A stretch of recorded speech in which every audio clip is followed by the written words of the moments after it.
السلام علیکم، نجم سیٹھی شو میں خوش آمدید. میں ہوں سیدہ عائشہ ناز، میرے ساتھ موجود ہے نجم سیٹھی صاحب. السلام علیکم. سب سے پہلے ہم بات کریں گے آج رانا شمیم جو کہ سابق چیف جج گلگت بلتستان ہیں. ان کے خلاف توہین عدالت کیس کی سماعت میں آج جو بھی بات چیت ہوئی اس پر تبصرہ تو نہیں کیا جا سکتا، لیکن 13 دسمبر کی تاریخ مقرر کی گئی ہے ان پر فرد جرم عائد کرنے کے لیے اگر وہ اصل ایفیڈیوٹ جمع نہیں کراتے. اور انہوں نے جب اس دوران ان کے وکیل کی جانب سے عدالت سے اجازت طلب کی گئی کہ وہ اپنا حلف نامہ لینے کے لیے بیرون ملک جانا چاہتے ہیں تو چیف جسٹس اسلام آباد ہائی کورٹ نے ایسا کرنے سے منع کر دیا. جو بھی کارروائی ہے جس کا تعلق عدالت سے ہے یا کیس کی نوعیت سے، ہم اس پر تو سیٹھی صاحب تبصرہ نہیں کر سکتے، لیکن یہاں پر سوال یہ پیدا ہوتا ہے. فواد چودھری صاحب سے بھی جب یہ پوچھا گیا تو انہوں نے کہا کہ معاملہ عدالت میں ہے، اگر عدالت کوئی آرڈر دیتی ہے تو ہم نام ECL میں ڈال دیں گے. دوسری طرف کل عدالت نے ہی ایک ایسی درخواست کو رد کر دیا جو کہ یہ چاہتی تھی کہ ان کا نام رانا شمیم کا ECL میں ڈالا جائے. آپ کے خیال میں جب وہ خود یہ مان رہے ہیں کہ جو متن ہے اس ایفیڈیوٹ کا وہ وہی ہے جو انہوں نے وہاں لاکر میں رکھا ہے لندن میں، لیکن صرف حیران وہ اس بات پر ہیں کہ وہ لیک کیسے ہو گیا، تو ان کا نام ECL میں ڈالنے کی ضرورت ہے آپ کے خیال میں؟ ہاں دیکھیے، یہ جج صاحب نے تو یہی کہا ہے نا کہ یہ حکومت کا فیصلہ ہوتا ہے، اس کو پھر چیلنج کرنے کے لیے آپ عدالت آ سکتے ہیں، مگر عدالت یہ نہیں کہہ سکتی کہ اس کو آپ ECL پہ ڈالیں. تو یہ ڈسکشن جب ہوئی تو پھر میرا خیال ہے اٹارنی جنرل صاحب نے یہی فیصلہ کیا کہ اگر عدالت یہ فیصلہ نہیں کرتی تو ہم جیسے ہدایت ہے ان کی کہ یہ حکومت کا فیصلہ ہے، حکومت ڈال دیا انہوں نے.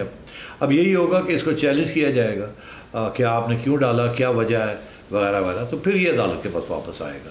تو میرا خیال ہے قانون کے مطابق ہی ہوا ہے جو کچھ ہوا ہے.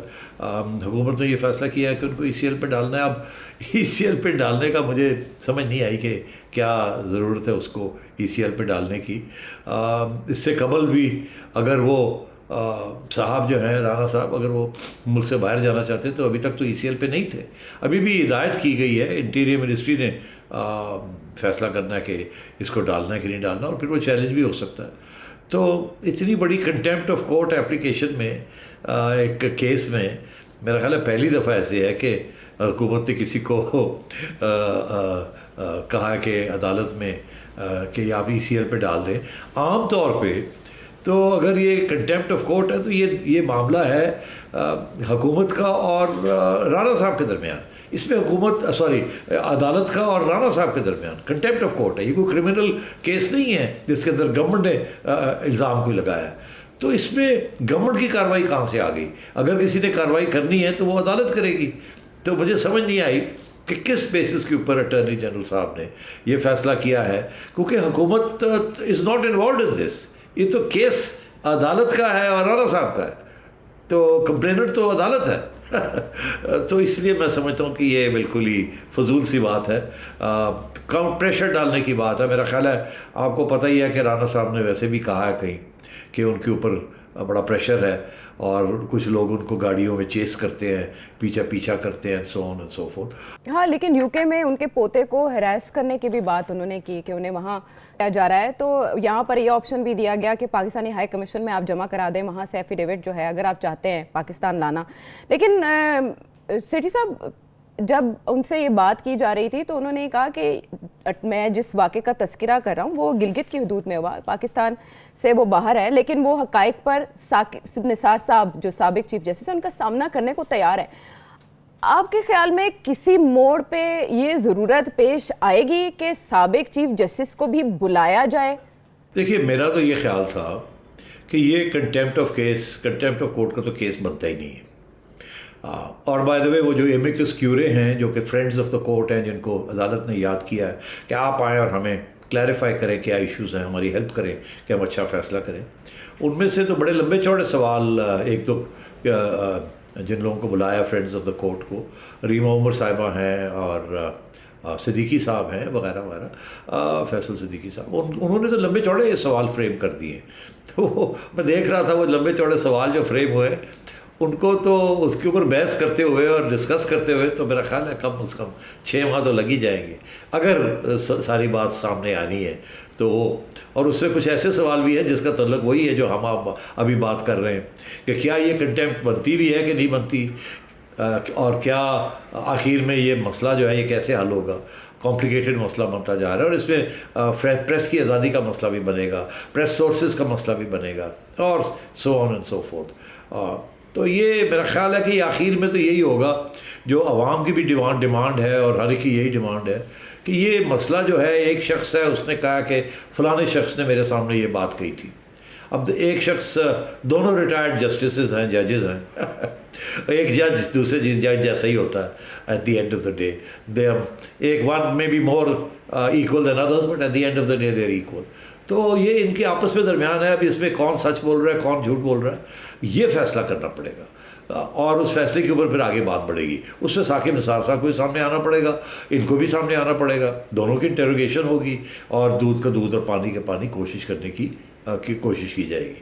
جو چیف جسٹس اسلام آباد ہائی کورٹ ہیں وہ یہ کہہ رہے ہیں کہ کیونکہ یہ معاملہ اسلام آباد ہائی کورٹ سے ریلیٹڈ ہے اسی لیے یہ توہین عدالت بنتی ہے. لیکن آپ نے جو یہاں آرگیومنٹ دیا نا سٹی صاحب کہ یہ دو سابق ججز کے درمیان معاملہ ہے، لیکن جو آج کی سماعت تھی اس سے یہ ظاہر ہوتا ہے جیسے یہ معاملہ اب سینئر رپورٹر اور ایک سابق چیف جج کے درمیان ہے. سابق چیف جج یہ کہہ رہے ہیں کہ ٹھیک ہے انہوں نے بیان حلفی وہاں ریکارڈ کرا کے رکھا تھا لاکر میں، لیکن یہ میڈیا کو لیک کیسے ہوا؟ اور چیف جسٹس اسلام آباد ہائی کورٹ یہاں یہ کہہ رہے ہیں کہ ایسی خبریں چھاپنا صحافتی اقدار کے خلاف ہے جب اسپیشلی کیس چل رہا ہو، لگا ہو.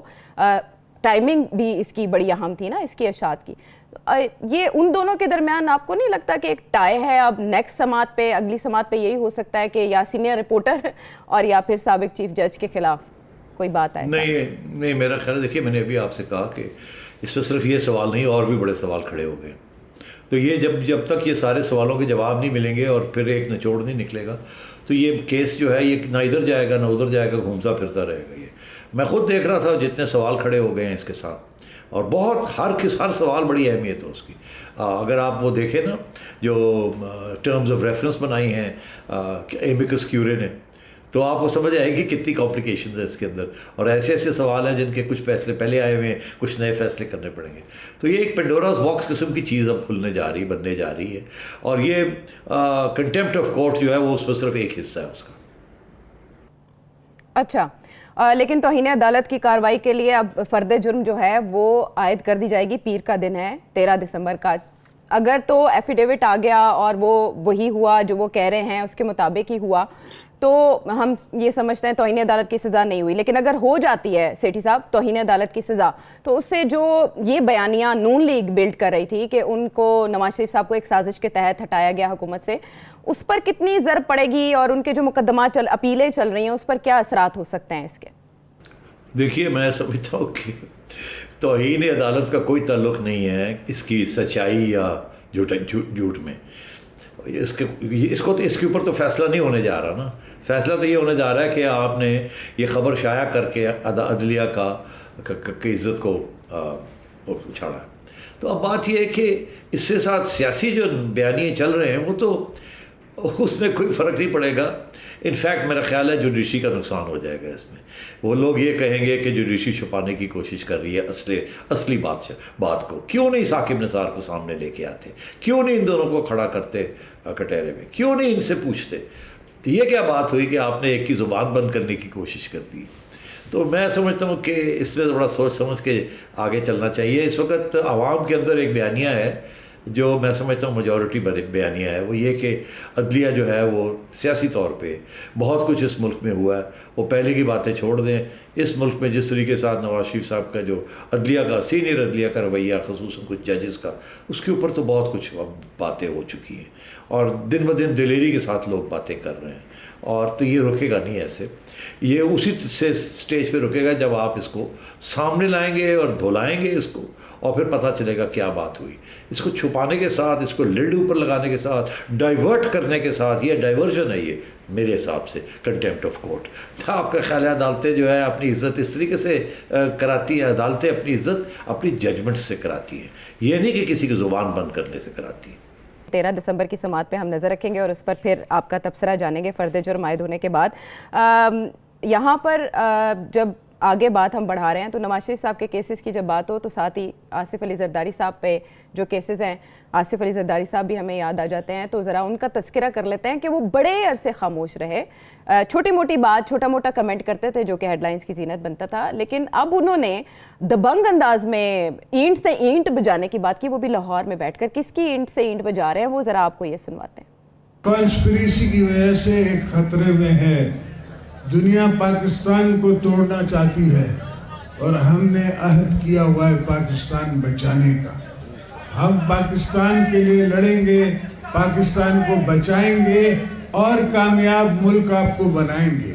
پاکستان بچائیں گے زرداری صاحب, پاکستان کھپے کا ایک بار پھر نعرہ بلند کر رہے ہیں. یہ سیٹھی صاحب انہوں نے یہ بھی کہا ہے کہ بہت سے لوگ ایسے ہیں جو پاکستان میں نہیں مرتے, ہم وہ ہیں جو پاکستان میں جینا مرنا ہے ان کا. یہ کس کی پچ پہ زرداری صاحب کھیل رہے ہیں؟ یہ تو جیتنے والے سے زیادہ خوش ہیں NA 133 میں.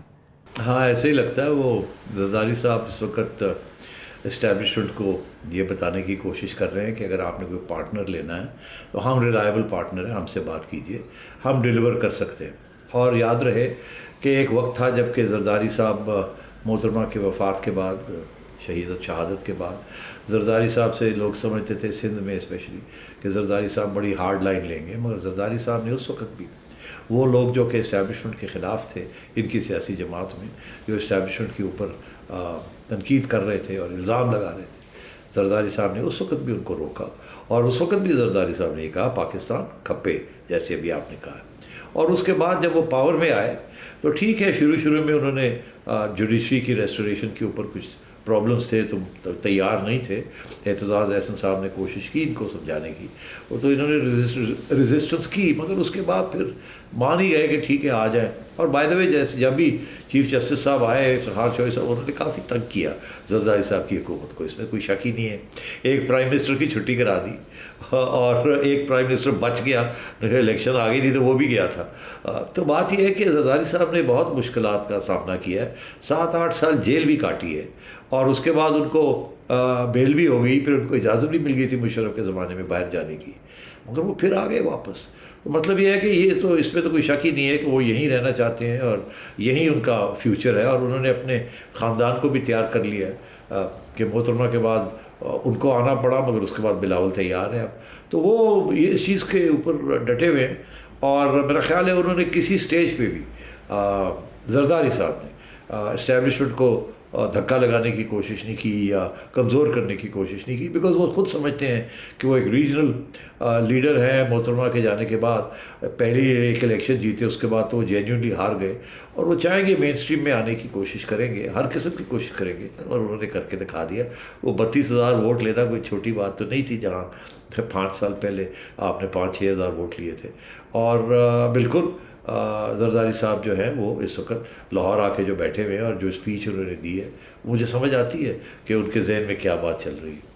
اور وہ 2013 کے انتخاب کو ایک بار پھر RO کے الیکشن کہہ رہے تھے, اور NA 133 کی بات کرتے ہوئے انہوں نے نون لیگ پر الزام عائد کیا کہ نواز شریف صاحب نے حلقوں میں رد و بدل کیا ہے, جہاں ان کا ووٹ بینک زیادہ ہے وہ تھوڑا چینج کیا ہے کانسٹیٹوئنسی. اور پھر وہ یہ کہہ رہے ہیں کہ کچھ لوگ پاکستان میں مرنا نہیں چاہتے. یہ بات وہ کس کی کر رہے ہیں سیٹھی صاحب؟ کون پاکستان میں نہیں مرنا چاہتا؟ کیونکہ شریف خاندان کی جتنی ابھی وفات ہوئی ہیں وہ تدفین تو پاکستان میں ہی کی گئی ہے ان کی, اور باقی جو حیات ہیں اللہ انہیں زندگی دے, وہ کس پہ طنز کر رہے ہیں؟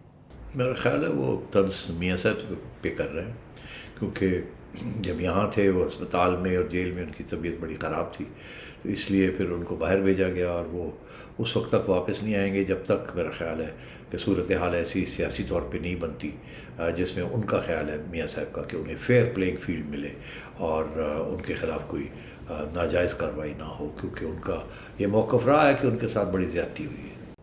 ہاں, لیکن ایسی جلا وطنی تو محترمہ بھی کاٹ چکی ہیں, آصف علی زرداری بھی وقتاً فوقتاً باہر جاتے رہے جیسے میاں صاحب باہر گئے, تو ان کے بیان سے تو پرویز مشرف صاحب کی طرف بھی اشارہ ہو سکتا تھا, قائد MQM کی طرف بھی اشارہ ہو سکتا تھا. سیٹھی صاحب نون لیگ ہی صحیح کہہ رہے ہیں, صحیح کہہ رہی ہیں, بالکل صحیح کہہ رہی ہیں. ٹھیک ہے, بریک کے بعد ہم واپس آتے ہیں.